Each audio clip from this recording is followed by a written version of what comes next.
Assalamualaikum warahmatullahi wabarakatuh.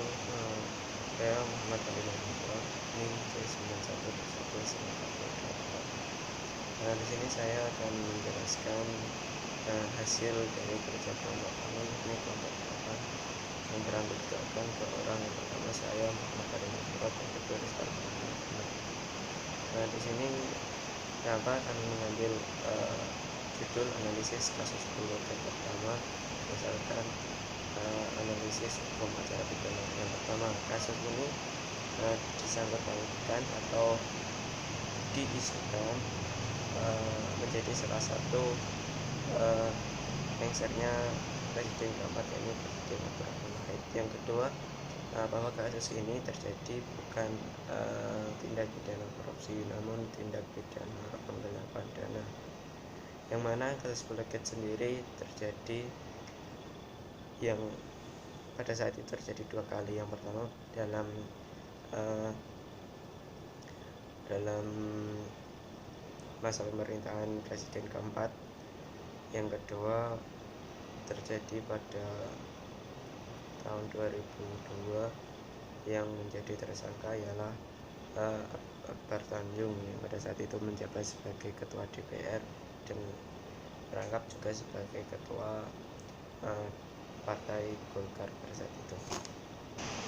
Dan pembahasan selanjutnya adalah pengertian dari hukum acara pidana. Yang dimaksud dengan hukum acara pidana yaitu keseluruhan peraturan hukum yang mengatur bagaimana cara alat-alat penegak hukum melaksanakan dan mempertahankan hukum pidana. Hukum acara atau hukum formal adalah peraturan hukum yang mengatur tentang tata cara bagaimana mempertahankan dan menjalankan hukum acara. Dan selanjutnya pengertian hukum acara pidana menurut para ahli. Yang pertama, Mulyadno, yakni beliau merumuskan bahwa hukum acara pidana adalah bagian dari keseluruhan hukum yang berlaku bagi suatu negara, yang memberikan dasar-dasar dan aturan-aturan yang menentukan dengan cara apa dan prosedur apa dan ancaman apa yang akan didapatkan atau yang diberikan kepada pelaku tindak pidana. Yang kedua menurut saya, hukum pidana ini adalah hukum yang mengatur bagaimana cara negara dengan peralatan atau perantara alat-alat kekuasaan yang menggunakan hak untuk menghukum dan menjatuhkan hukumannya. Dengan demikian ia menyatakan hukum acara pidana menurut saya. Yang ketiga menurut Van Bemont, yakni Koopman atau ketetapan hukum yang mengatur negara terhadap adanya dugaan terjadinya pelanggaran pidana dan untuk mencari kebenaran melalui alat-alat dengan cara diperiksa dan diputuskan hakim dengan menjalankan putusan tersebut. Selanjutnya adalah fungsi dan tujuan dari hukum acara pidana itu sendiri. Yang pertama, tujuan hukum acara pidana yang mana telah dijelaskan dalam KUHP atau yang dijelaskan berikut. Tujuan dari hukum pidana sendiri, hukum acara pidana sendiri adalah yang untuk mencari dan mendapatkan atau tidak-tidaknya mendekati kebenaran, dan yang selengkap-lengkapnya untuk mencari suatu perkara pidana dan menerapkan ketentuan hukum acara pidana secara teratur dan tepat dengan tujuan mencari siapakah pelaku dan orang melakukan suatu pelanggaran hukum. Sedangkan fungsi dari hukum acara pidana itu sendiri, yang pertama saya mengutip dari Van Bemont mengemukakan bahwa ada tiga fungsi dari hukum acara pidana itu. Yang pertama, mencari dan menemukan kebenaran. Yang kedua, memberi keputusan oleh pemberian keputusan oleh hakim. Yang ketiga, melaksanakan keputusan. Dari tiga hal tersebut, ada yang mencari dan menemukan kebenaran merupakan fungsi yang paling penting karena kedua fungsi bertemu pada upaya pencarian dan penemuan kebenaran. Setelah menemukan kebenaran yang diperoleh melalui alat atau bukti, maka hakim akan menyampaikan putusan atau keputusan adil dan tepat dan kemudian dilakukan oleh jaksa. Menurut Andi Hamzah, fungsi hukum acara pidana yang mencari kebenaran itu hanyalah merupakan fungsi. Tujuan akhir yang sebenarnya adalah mencari atau mencapai ketertiban, ketentraman, kedamaian, keadilan, dan kesejahteraan dalam masyarakat. Dan selanjutnya ialah tahap-tahapan dalam hukum acara pidana. Yang pertama itu penyelidikan. Penyelidikan ialah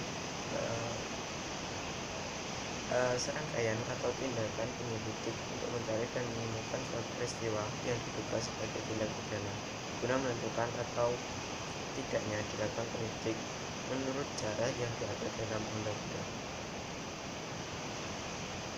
Yang memiliki tugas melakukan penyidik ialah pejabat polisi negara Republik Indonesia yang berwenang dan menemukan suatu peristiwa yang diduga sebagai tindak pidana. Penyidik berkewajiban menurut undang-undang yang diberi wewenang. Yang pertama, menerima laporan atau pengaduan dari seorang tentang adanya suatu tindak pidana. Yang kedua, mencari keterangan dan barang bukti. Yang ketiga, menyuruh berhenti orang yang mencurigai dan menanyakan serta memeriksa pengenal diri. Yang terakhir, mengadakan tindakan lain yang berkaitan.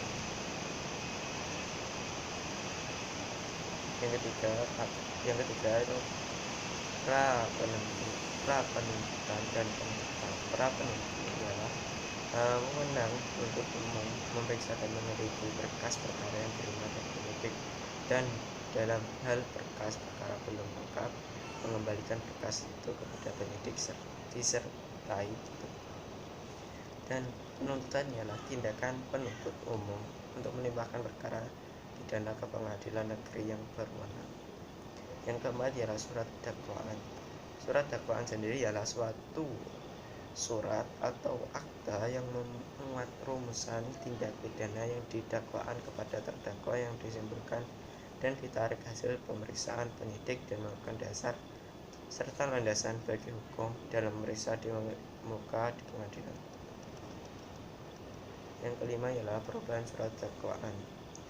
Pada dasarnya setiap saat penuntut umum dapat mengubah dakwaannya sebelum perkara dilimpahkan ke pengadilan.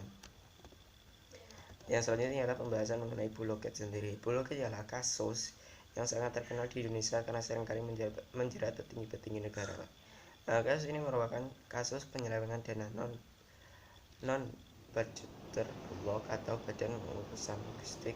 Dana non-budgeter bulog sendiri ialah dana keluaran APBN yang dimiliki bulog yang digunakan sebagai dana cadangan di kondisi saat negara terdesak. Di Indonesia sendiri kasus buloket itu terjadi 2 kali, yang kasus yang sangat besar. Yang pertama melibatkan nama Gus Dur yang Presiden Indonesia pada saat itu yang menjabat sebagai presiden keempat,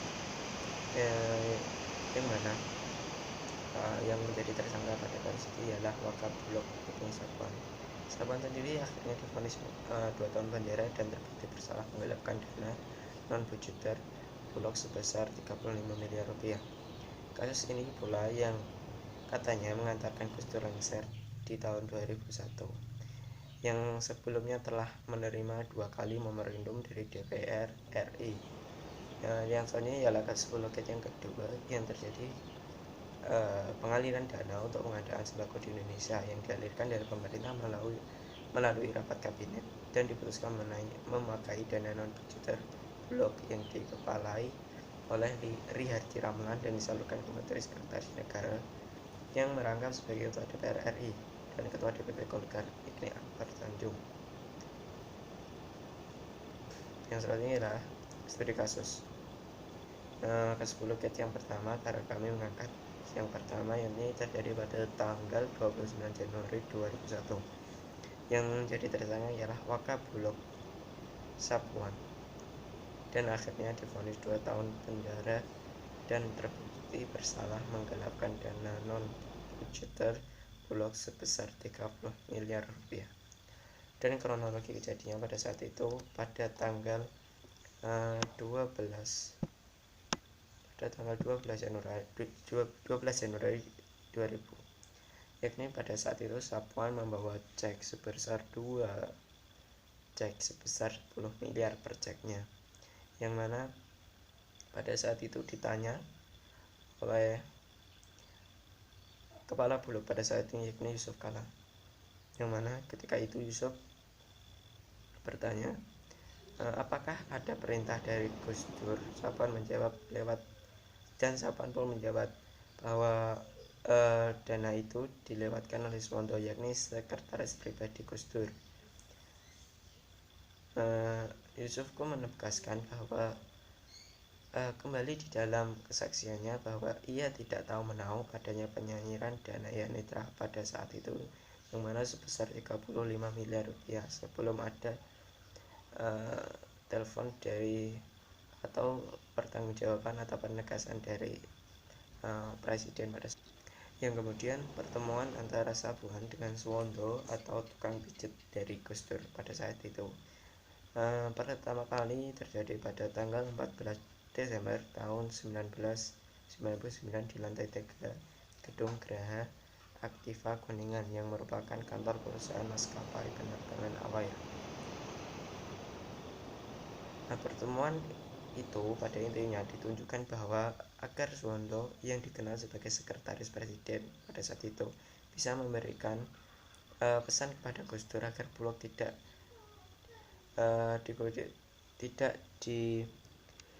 dilikuidasi seperti Departemen Penerangan atau Departemen Kementerian Negara Urusan Pangan pada saat itu.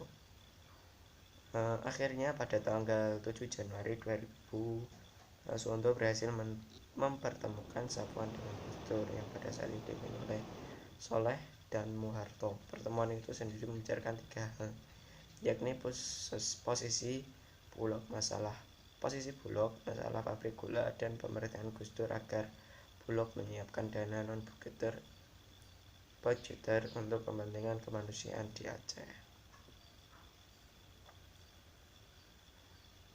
Dari kronologi tersebut bahwa disimpulkan bahwa pada saat itu Sapuan ingin menjadi kepala Bulog, yang mana menggantikan dari Yusuf Kala, yang mana pada saat itu Yusuf Kala diberhentikan secara tidak hormat oleh Gus Dur. Dan Sapuan berusaha mencairkan dana dari Bulog sebesar 30 miliar rupiah untuk diberikan kepada Gus Dur, dan Gus Dur akan digunakan untuk